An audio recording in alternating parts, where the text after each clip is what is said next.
Hello, welcome back to our trip down musical memory lane. We're starting my countdown of my 64 favourite albums at number 40. So, as Fluff Freeman would say, here comes the top 40. Let's dive in.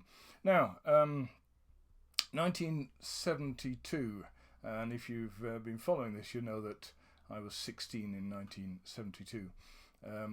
Say before I put this theory up about your musical tastes are generated from what you're hearing between 14 and 16, and so certainly mine have been kicked off by sort of early prog rock and that sort of thing. But by 72, something else had come into the mix, and so I was a little bit, well, I was a lot swayed by Mark Bolan, T Rex, Sweet, Slade, Bowie. Some of these bands that sort of glam rock really tickled my fancy, as it were. My friends were also into different things, which was quite useful for me, so we weren't all into glam rock. I got a guy who was a friend of mine who was still into Hendrix and Rory Gallagher and Mountain and people like that, and Focus and stuff like that, so a bit heavier than I was. I got another friend who was into Elton John, Paul Simon. He was actually into budgie as well, which if you know your budgie, that would get into one of my 64 through 100 bubbling under albums, any sort of album by budgie. So I might do a special on those albums as well. As would Mountain, actually, just get to think about this, Savoy Brown, those sorts of people. Another friend of mine who was into Osibasa and Weather Report and all things slightly funky and jazzy, and he's a bit post-Woodstock type stuff as well. He liked those sorts of bands. But the guy I'm thinking of, a guy called Dave Webster, was into Rod Stewart. And oh my God, Rod Stewart, you're kidding, Nigel. Now, if you fast forward, you can get into the stuff we'd be kidding about, like Do You Think I'm Sexy and all that sort of thing, and cavorting around on stage and doing American standards and all this sort of business. Rewind from 1972 back to 68, and you've got things like the Jeff Beck Group, where Rod Stewart cut his teeth, Long John Baldry, Rod Stewart singing on blues standards, basically. He joined the Jeff Beck Group with Ronnie Lane or Ronnie Wood at the time, later be in the Faces, and they sort of dragged Jeff Beck along by providing, well, his fantastic blues singing voice, Rod Stewart, that is. And if you've not heard it, if your only knowledge of Rod Stewart is the sort of later stuff, go back and see that this guy can really sing. Definitive voice, absolutely marvellous. They fell out over where Jeff Beck wanted to take the group, which was not the same as Stewart and co. So they fell out at around about 69, 70, but great album, The Truth, as is Beckola as well, by Jeff Beck. One of the best, again, 10 guitarists in the world. Stewart went into a series of albums with the Faces and albums without the Faces, and eventually that sort of caused friction between them. The first one was called An Old Raincoat Won't Ever Let You Down, great album. Maybe one of the most famous tracks on that is Handbags and Glad Rags. So Handbags and Glad Rags started as a song written by Mike Darbo of Manfred Mann in the 60s. Chris Farlowe covered it, he of Out of Time by the Stones. Minor hit. Rod Stewart covered it, minor hit. Stereophonics covered it in the 90s, major hit. And it was also done by a guy called Big George. So if you know that song from the opening lines of and the final credits for The Office, certainly the UK Office, that's when you've heard it before. His version, which was on his first album, was quite melancholy and slow. And a real great job he did it as well. So catch that if you can. Second solo album is called Gasoline Alley, another great album by Rod Stewart. And then we've got Every Picture Tells a Story, which is getting into the mould of the early 70s Rod Stewart albums. So Every Picture Tells a Story, I think Maggie May was on that. So start of his prolific period. And my album, the one I'm from 1972, is this album here. And again, ironically, in second-hand vinyl and CD shops for like £2, £3. Don't get that wrong. This is an absolutely fantastic album. In my view, one of his best solo albums.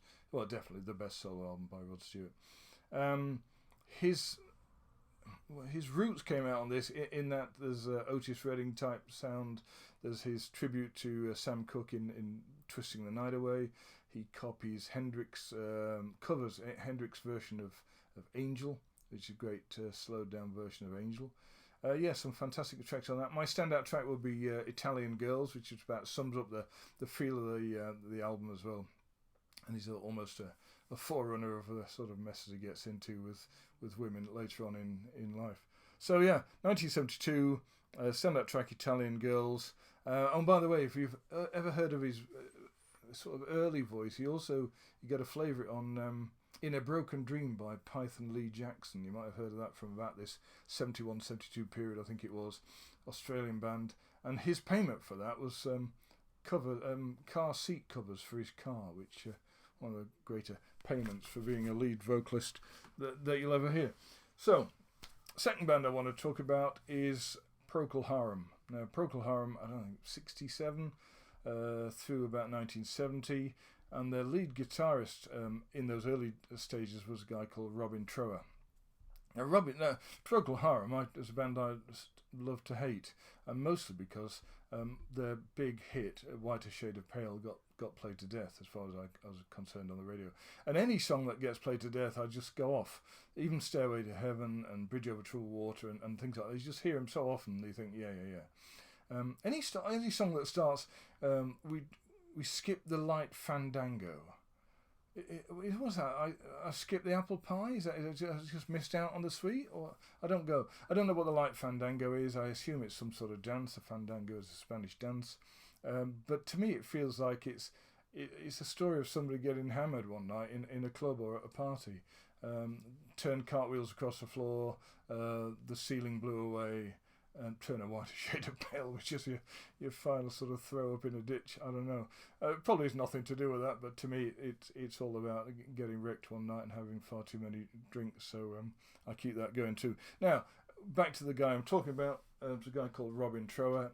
Not very famous in Procol Harum, but began to make his mark and find his stride after that. This is 1974 now. Probably his finest album, I would say. And universally seen as certainly his best album. It's called Bridge of Sighs, 1974.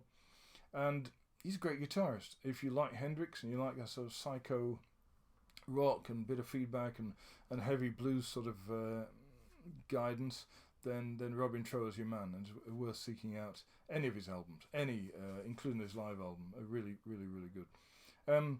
It doesn't stop there either, because you've got a blues guitarist, and you're great if you're a guitarist. You're a fantastic group if you've got a good lead singer.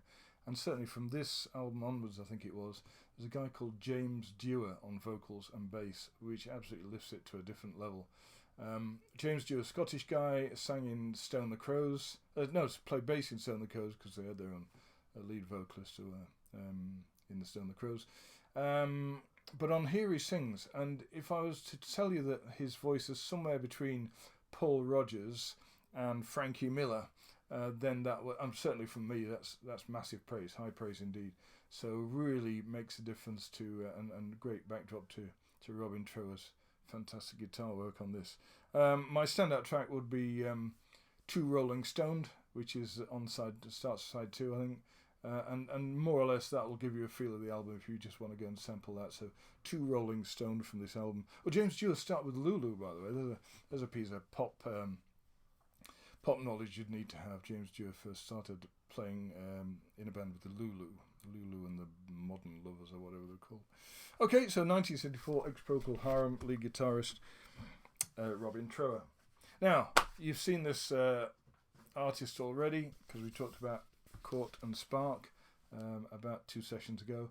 But here comes Joni Mitchell again. Joni Mitchell's albums to me are in 4 sections. One, you've got the sort of early, more folky, slightly not country, but certainly folky sort of young girl type voice, slightly high pitched. Big Yellow Taxi ends with those as well. Chelsea Morning, that sort of thing. Then you've got a period which is going to crop up later in my rundown.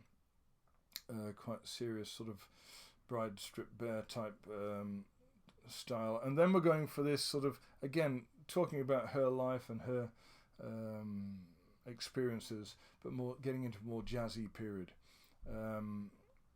Hejira is a weird word. I know it because I've spent quite a lot of time in the Middle East, and it's an Arabic word meaning journey. and it's a journey out of Mecca into Medina, made by Muhammad in 622, and that was the great Hijra. And that marks the start of the Muslim calendar. See, a history lesson here going on as well.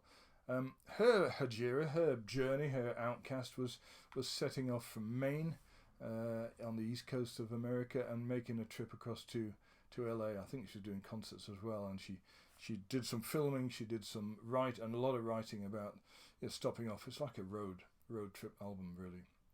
So it's her experiences, her flings with different guys, her experiences of what was going on for her. Quite lonely, quite melancholy. But as I did a lot of travelling myself up to about 2 years ago, this would almost be the backdrop of my time away, my time on the road, completely on my own, but doing work when I got to the other end, especially in the Middle East. My standout track is probably one called Refuge of the Roads. And again, that's just about sums it up. Do you find solace in being on your own, being on a journey, never quite knowing when you're going to get there and what it's going to be like when you get there because you've never been before. So yeah, fantastic singing, quite fantastic songwriting, great playing as well. A guy called Jaco Pastorius is in the jazz world, absolutely fantastic bassist. You've got Larry Carlton on Hollow Body 335 guitar as well. So some great musicians, her songwriting as well. Thoroughly recommended. Probably not a great place to start if you're going to go Joni Mitchell, but probably the last one, Court and Spark, is a place to start. But many people said, I picked this album up, put it down again, but got back into it later on in their sort of Joni Mitchell career, and I'd say it was one of the best that she's done. Now, if that wasn't Marmite enough for you, then the next one will be. In 1984 we're going to now, and for many people, sort of love them or hate them, I actually love this band, and this is my 80s, I guess, with Elvis Costello, Squeeze, and this band about sums up my time in the 80s. Not their most famous album, but certainly the one that had the biggest impact on me. And we're talking about the Smiths, and we're talking about an album called Hatful of Hollow. And yeah, the Smiths went on to do a number of albums which have probably got higher in the charts than this one. So The Queen is Dead, Meat is Murder, Stranger Days Here We Come, and the initial album just called The Smiths. I think the problem with the initial album, it was a bit rough, it was a bit sort of tinny in terms of production on Rough Trade, and it had some of their great early stuff. But this sort of covered it as well, so they picked up on a number of those, had the BBC sort of production values. It was backed by a number of people at the BBC as well as their own album record label. John Peel actually named it as his top, what they call it, Yuletide 50, what do they call it? Festive 50, he called it, yeah. So that's high praise indeed from John Peel. And it's got a number of, a couple of singles on here, a couple of B-sides on here, things like Still Ill and Hand in Glove, Reel Around the Fountain, What Difference Does It Make, Heaven Knows I'm Miserable Now, and my standout track, and there's many on there, I just named them, William, It Was Really Nothing. So great opener, great, fantastic, Johnny Marr guitar on there, as well as Morrissey coming in, and the rhythm section tight as a drum. Reason I like this one more than any is that I played it to death when it first came out. So I used to do a lot of travelling in the company car and a pool car when I was in IT, and I was once sent from Sheffield to Glasgow, which is a long way in the UK, and back to fix a modem. And the fixing of the modem took me about 3 minutes, and the journey took me about 6 hours. And the only cassette I had, and I was happy about it, was this on recorded cassette, which I'd recorded myself from this album. Played it non-stop there and back, and remains a favourite of mine till today. So 1984, The Smiths, fantastic band. Bit too late to get into them now, but have a go. Now, we've got one more to go, number 36, and I'm going to take you to 1977, when this album came out. 1977, I'm 21 years old. It was my 21st birthday, and my mother must have asked me, what do you want for your birthday? I think I ended up getting this thing I'm going to show you, this record obviously, and a pewter tankard with my name on it. That was a big deal on my 21st birthday, and a trip out to a Chinese restaurant. She must have asked me what I wanted, and I must have said, "Don't know. It's down to you. You decide." So you never know what you're going to get. What could I have got in 1977? I was making a note of this. I could have got "Nevermind the Bollocks" by the Sex Pistols, and my mother would have never bought that album just because of the title. I could have got "Rumours" by Fleetwood Mac. That would have been a good choice. I could have got "Low" or "Heroes" by David Bowie. She could have got me "Animals" by Pink Floyd. Would have been a nice choice. She could have got me ABBA's "Greatest Hits," which would have been a less than good choice for me. Anyway, but she probably asked the guy at Bradley's record shop, the guy behind the counter, what do you get for a 21-year-old guy who's a bit seriously into his music? And he took that either the wrong way or the right way. And we ended up opening this album, which is my number 36 choice. It's called The Sidewinder by a guy called Lee Morgan, and a few other famous jazz musicians on here. It's a jazz record. The guy who plays the trumpet is quite new into the jazz world when it first came out. It first came out in 1964, reissued on Blue Note in 1977. Sounds absolutely mint, absolutely, as good as it did then as it does now. Standout tracks, probably the title track, The Sidewinder, and you've probably heard it before on numerous adverts and films, and really, that's a grower. It's a 15-minute ramble through jazz, and it's one of my favourites. Reminds me of my mum as well. It is in most people's top 100 jazz albums, and I looked at the GQ magazine, called it their 33 best jazz albums of all time. So I'd say that was pretty good choice, and thanks to him, the guy at Bradley's Records, and my mum, as my first foray into jazz. Shallow foray into jazz, but there you go. So we've just done 40 through 36. Next time, please join me for 35 through 31. So we're getting pretty serious in the countdown then.